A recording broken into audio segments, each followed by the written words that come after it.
This is the start of the Great Ocean Road. In my mind, one of the best roads in Australia. Not a bad day today. Only about 19, 20 degrees Celsius, but it's perfect. Better than 40 degrees, that's for sure.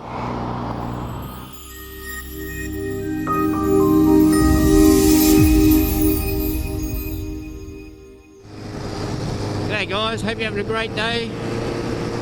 As you see, we're just started the Great Ocean Road.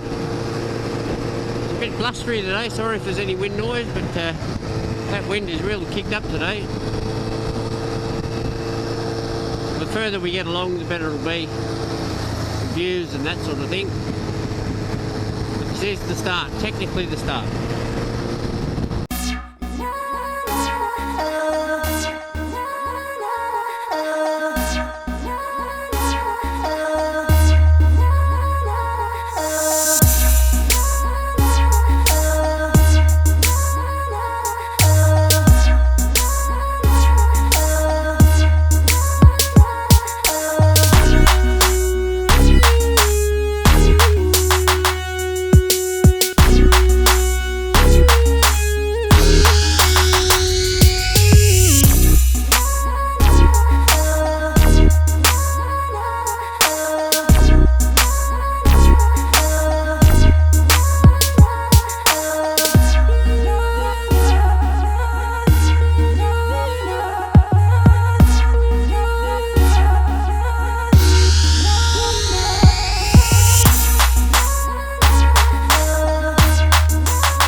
Coming into Lorne, and she's extra busy. I know it's January and it's still holidays, but this weekend they've got a race called Pier to Pub, very Australian.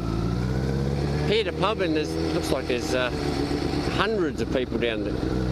I don't know what time it starts or what time it finishes, but there's a lot of people here. A nice little seaside town. We've stayed here a few times. Beautiful in the summer. It gets very busy, as you can see. So we'll creep our way down past all these nutters. There you go. You can see already all the tents set up over there, all the people. So they swim from the pier, obviously, back to the pub, which is straight ahead down a bit further. I'm not sure how long or how far it is, the actual swim, but I might stop here for some fish and chips. Find a spot not far away from here. Look at that, that's packed. That is mental. Alright, we'll stop here somewhere. Nice Porsche, look at that. God, that's good. There we go. Where we're going to go, turn around and park somewhere back there. Oh shit.